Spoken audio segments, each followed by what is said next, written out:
વાત કરીશું રાજકોટની તો રાજકોટના ગામોમાં સિંહોની લટાર. Have a golden opportunity to be in India, to be part of this economic and social transformation that we are witnessing and that will accelerate in the coming decades. I completely agree. And your company has already done so much to help fuel this. Reliance, of course, brought about the 4G revolution in India. And I know that 5G now is another big focus for you. But what your company has done I think has been truly remarkable in helping to bring hundreds of millions of people onto the internet and bringing opportunity.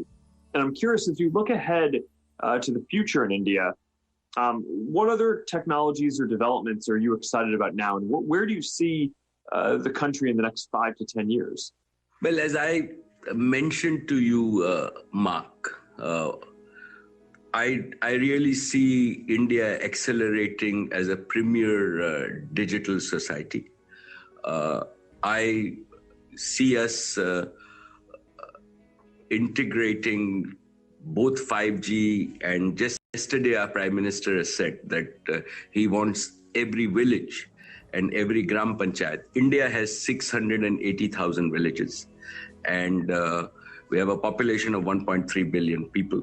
And he wants everybody to be empowered on the information highway with high-speed fixed broadband, and which is happening.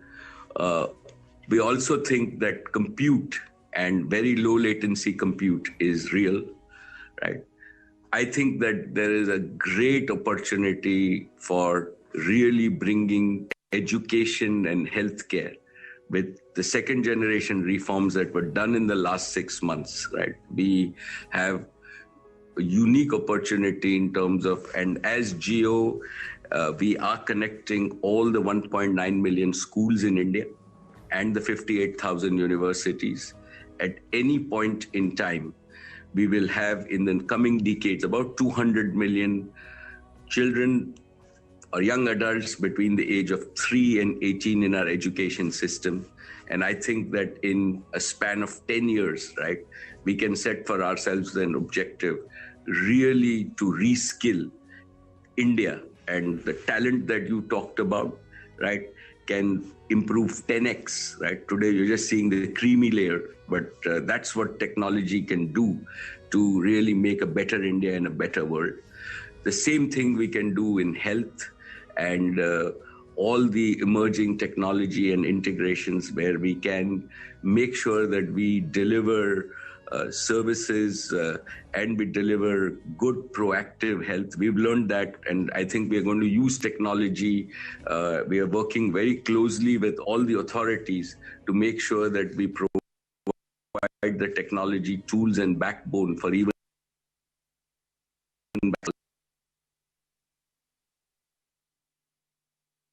So I think health, education, we've already, and I think that what India has done is, in a sense, we have democratized value creation with the drive of our Prime Minister.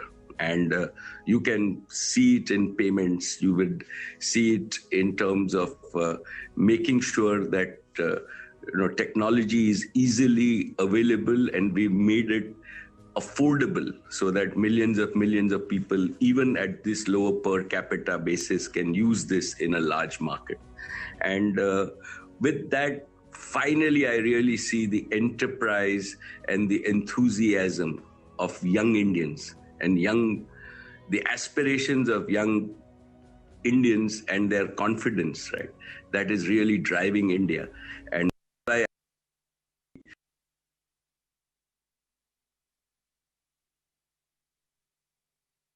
That makes sense. I mean, and you of course already talked about commerce and driving small business and entrepreneurship, and it always blows me away that India has more than 60 million small businesses, and millions of people around the country rely on them for jobs, and that's a big part of what I hope that our partnership can serve here. We support more than 50 million WhatsApp business app users globally every month already.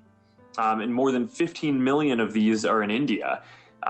So, with communities around the world now in lockdown, there are a lot of these entrepreneurs who need digital tools that they can rely on to find and communicate with customers and grow their businesses. And this is just something that I think that our partnership can really help with. And of course, beyond the impact on small businesses, I just think that this year has reminded us of how essential technology can be as a tool for people to just connect with each other. Whether it's using the networks that your companies have established, or the tools that we've built, to be able to have that human connection and find important information.